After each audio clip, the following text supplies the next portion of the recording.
नमस्कार साथियों। कैसे हैं आप सब। उम्मीद करते हैं आप सब बहुत ही अच्छे होंगे। तो आज जो है एक बुरी खबर है। बुरी खबर क्या है साथियों कि फाइनेंशियल एक्शन टास्क फोर्स के ग्रे लिस्ट से पाकिस्तान को बाहर कर दिया गया है। जी साथियों, जिस पाकिस्तान को आपकी मेरी हम सबों की इच्छा थी ब्लैक लिस्ट के अंदर में देखने की, वो अब कहीं ना कहीं एक अधूरी रह गई है। और हो सकता है कि ग्रे लिस्ट से बाहर किया है तो सीधा ब्लैक लिस्ट पे डालेगा आगे। तो क्या होगा नहीं होगा चर्चा करूंगा आपके साथ। परंतु आपके साथ चर्चा करूंगा grey list financial action task force क्या है और क्या स्ट्रेटजी रहा, पाकिस्तान कैसे बाहर आ गया, ये सब चीजों पे मैं चर्चा करने वाला हूं।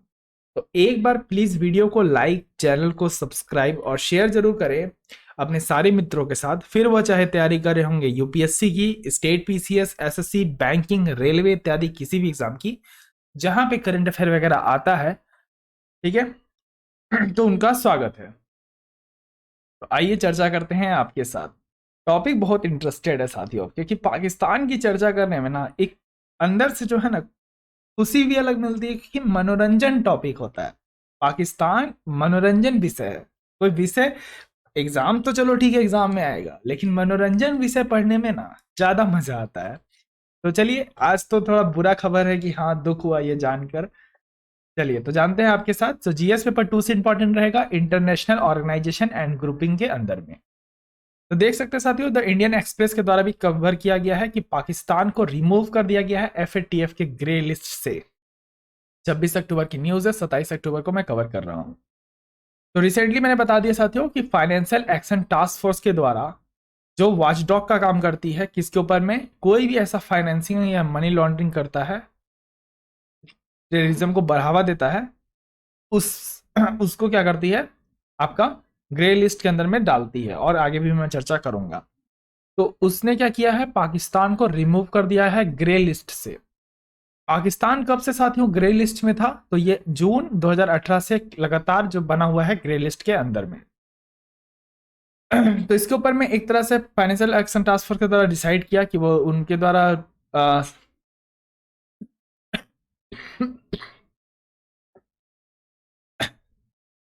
जब प्रोसीडिंग की गई, तो प्रोसीडिंग के दौरान ये पाया गया कि 2018 से जो 2021 के बीच में जो जो भी एक तरह से इनके ऊपर में चार्जेस लगाएंगे और जो मतलब इंस्पेक्शन किया गया एक तरह का, तो रिजल्ट में ये आया कि ठीक है भाई, वैसा कुछ मतलब अभी कर नहीं रहा है पाकिस्तान, वैसा कुछ हरकत दिखा नहीं रहा है। इसलिए क्या करो भाई, इसको जो टाइट सिक्योरिटी में हम लोगों ने रखा है, टाइट मॉनिटरिंग सिक्योरिटी के अंदर में रखा है, कि हर चीज के ऊपर में जो व्यापार है वो निगरानी के अंदर में जो पाकिस्तान कर रहा है, उससे कुछ वक्त के लिए इसे क्या करो, किनारे कर दो। तो अब बहुत खुश है पाकिस्तान कि हाँ भैया एग्जिट कर दिया है ग्रे लिस्ट से। पूरे 4 साल के बाद बाहर आया है। बोलता है ना आ रहा हूं मैं 4 साल के बाद, जैसे किसी कोई व्यक्ति जेल से आता है, वैसे ये 4 साल बाद ये लोग आया है। सारे पाकिस्तानी बाहर आ चुके हैं ग्रे लिस्ट से। तो क्या है साथियों फाइनेंशियल एक्शन टास्क फोर्स, सवाल यहां से बनेगा। सवाल बनेगा यहां से, इसीलिए इस चीजों को जो भी इंटरनेशनल ऑर्गेनाइजेशन है उनको अच्छे से पढ़िएगा, नेशनल ऑर्गेनाइजेशन को भी अच्छे से पढ़िएगा, क्योंकि क्वेश्चन जो है इन सबों से बनती है प्रीलिम्स के अंदर में। तो ये इंपॉर्टेंट रहता है कि आप इन सब चीज़ों पे भी ध्यान दें, न्यूज़ पढ़ें, मनोरंजन भी लें, लेकिन जो मुद्दा है उससे भटकें ना। तो स्टैब्लिश कब किया गया था साथियों, तो जब G7 की बैठक हुई थी 1989 के अंदर में, पेरिस के अंदर में, तब इसको स्टैब्लिश किया गया था। इसका एम क्या है साथियों, एम है कि ग्लोबल फाइनेंशियल सिस्टम के अंदर में कोई भी ऐसा लूपहोल है उसको डिटेक्ट करना, कि वो किसी भी कंट्री के द्वारा किया जा रहा है, जैसे मनी लॉन्ड्रिंग को बढ़ावा दिया जा रहा है, फिर आतंकवाद जैसी चीजों को बढ़ावा दिया जा रहा है, उस चीज में जो मेंबर इसके कंट्रीज है वो क्या करें, वो इसको रोके, एक तरह से उस कंट्री को ग्रे लिस्ट में, यानी एक तरह से ब्लॉक लिस्ट जैसे नहीं समझता आप किसी व्यक्ति से बात नहीं करना चाहते, लेकिन आपने, मैं इसे सिंपल भाषा और सरल भाषा के अंदर में समझाता हूं। जैसे मानिए आपने किसी से बात करना नहीं पसंद करते, तो आपने क्या किया, उसको ब्लॉक लिस्ट में डाल दिया। लेकिन आप उससे कंप्लीटली नाराज नहीं हो, यानी अगर वो व्यक्ति चाहे तो मेन मैसेज में मैसेज भेज सकता है या फिर आपको कॉल कर सकता है, लेकिन आपको व्हाट्सएप नहीं कर सकता, क्योंकि आपने व्हाट्सएप पे उसे ब्लॉक कर दिया। ये हो गया ग्रे लिस्ट कि आप उससे बात करने के लिए कहीं ना कहीं रेडी हो, लेकिन वह किसी महत्वपूर्ण विषय के ऊपर में, जो विषय इंपॉर्टेंट रहेगा साथियों, चाहे वो आपका व्यापार हो या फिर आपका पैसे की मदद लेने की बात हो, उस केस में पूरी मॉनिटरिंग, यानी अगर कोई पेपर वर्क जमा करना होगा तो उसकी पूरी ट्रांसपेरेंसी, हर एक पूछे गए सवाल, जो आपका इंटरनेशनल ऑर्गेनाइजेशंस के द्वारा जो सवाल पूछे जाएंगे, जो भी कंट्री एफएटीएफ के ग्रे लिस्ट के अंदर में होगा, उसको प्रूफ करने के बाद ही साथियों क्या मिलेगा, उनको व्यापार करने की अनुमति मिलेगी उस कंट्री के साथ। तो कुल याद रखिएगा साथियों 39 मेंबर्स है इसके अंदर में, इंडिया भी इसका क्या है, मेंबर है। ये एक डिसीजन मेकिंग बॉडी है जो साल में 3 बार मिलती है, और साथ ही साथ 206 कंट्री इस पर एक तरह से ग्लोबली पार्टिसिपेट करते हैं। इसमें मेंबर लोग भी साथ में इंक्लूडिंग है साथियों। और इसका काम क्या है, इसका काम है कि कोई भी ऐसा इलीगल फाइनेंशियल एक्टिविटी चल रहा है जिससे टेररिज्म, आतंकवाद बढ़ रहा हो या फिर मनी लॉन्ड्रिंग का केस बढ़ रहा हो, उस केस में इसको ग्रे लिस्ट की सूची में रखने की यह ताकत रखता है। ये जो 39 कंट्रीज है साथियों, ये एक तरह का आपका कंप्लीट डेवलप्ड कंट्रीज और एक तरह से कह सकते हो जो सुपर पावर कंट्रीज है जैसे भारत, ये साथियों क्या है 39 मेंबर्स के अंदर में आते हैं। तो ये लोग डायरेक्टली जब व्यापार नहीं करेंगे तो अब क्या है, ये पूरे विकसित नहीं है। अब पाकिस्तान तो कोई विकसित देश है नहीं, भूखा नंगा पाकिस्तान है अपना, तो उसमें क्या होगा कि व्यापार करने में मुश्किल आएगी। अब यही मुश्किल हम लोग को 2-3 महीने पहले देखने को मिला। जो पाकिस्तान है, जो जहां जहां जाके हाथ फैला रहा था, वो भीख मांगने की स्थिति में आ चुका था, इसलिए सबने देखा कि अब बेटा ये भीख मांग रहा है, इसकी स्थिति पूरी खराब हो चुकी है, तो क्या करो, इसको ग्रे लिस्ट से बाहर करो। ठीक है, तो फाइनेंशियल एक्शन टास्क फोर्स के द्वारा साथियों क्या किया जाता है, ग्रे लिस्ट और ब्लैक लिस्ट, ये दो तरह की सूची होती है जिसके अंदर में किसी भी कंट्री को रखा जाता है। जब साथियों मैंने ग्रे लिस्ट की बात कही तो आपको बताया कि आपने उस व्यक्ति को व्हाट्सएप पे ब्लॉक किया है, लेकिन कॉल और मेन मैसेज पे आप नाराज नहीं हो। लेकिन हम बात करते हैं जब साथियों ब्लैक लिस्ट की, तो उस केस में आपने उसके व्हाट्सएप भी ब्लॉक कर दिया है, मेन मैसेज पे भी ब्लॉक कर दिया है, कॉल पे भी रिजेक्ट पे डाल दिया है, और जहां भी उस व्यक्ति का मैसेज आएगा आपने उसे हर जगह ब्लॉक कर दिया है। यानी किसी भी तरह का व्यापार आप उस कंट्री के साथ नहीं करना चाहते किसी भी कंडीशन में, चाहे उसकी इकोनॉमिकल कंडीशन खराब हो या फिर मानवता की भी बात हो, तब भी आप उनके साथ क्या आना चाहते हैं, साथ नहीं आना चाहते हैं। तो साथियों याद रखिएगा ये बहुत इंपॉर्टेंट है। तो हम लोग कोरिया और नॉर्थ कोरिया और ईरान को हम लोग ने क्या रखा है साथियों, ब्लैक लिस्ट की सूची के अंदर में रखा हुआ है।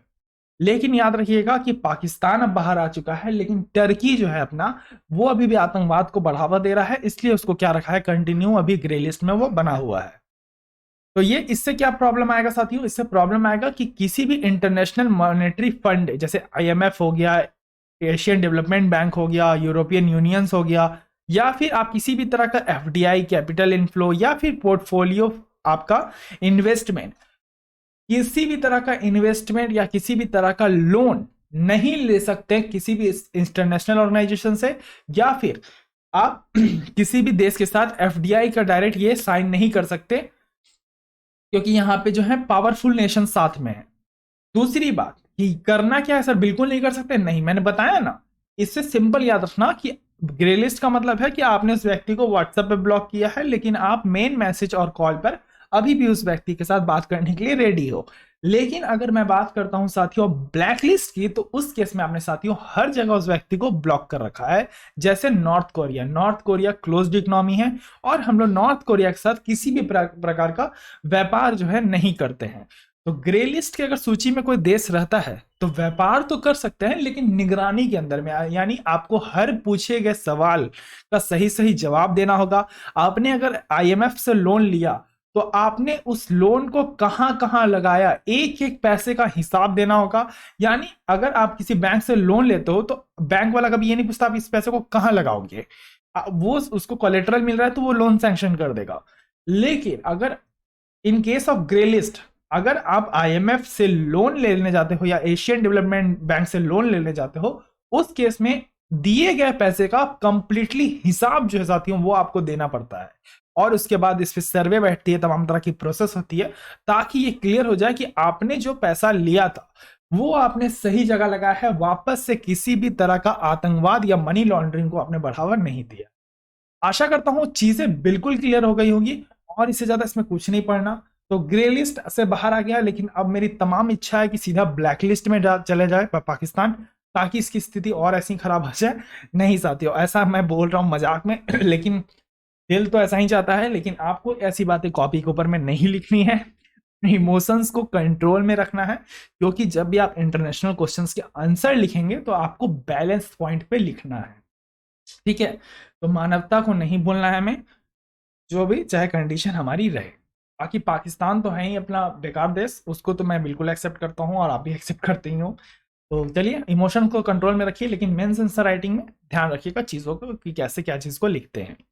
आशा करता हूँ चीज़ें क्लियर हो गई होगी। तो न्यूज़ मैंने बता दिया साथियों कि पाकिस्तान बाहर आ चुका है फाइनेंशियल एक्शन टास्क फोर्स से। तो अगर वीडियो समझ में आई है तो एक बार प्लीज वीडियो को लाइक, चैनल को सब्सक्राइब और शेयर जरूर करें। बहुत सारी स्पेशल क्लासेस चलती रहती हैं, करंट अफेयर की क्लासेस डेली ला रहा हूं, जाके देखिए। टॉपिक अगर अच्छी लग रही है तो वीडियो को लाइक शेयर कीजिए और अपना प्यार चैनल पे ऐसे ही बनाए रखिए। तब तक के लिए रखिए अपना ध्यान, मुझे दे आ गया, धन्यवाद। जय हिंद, जय भारत।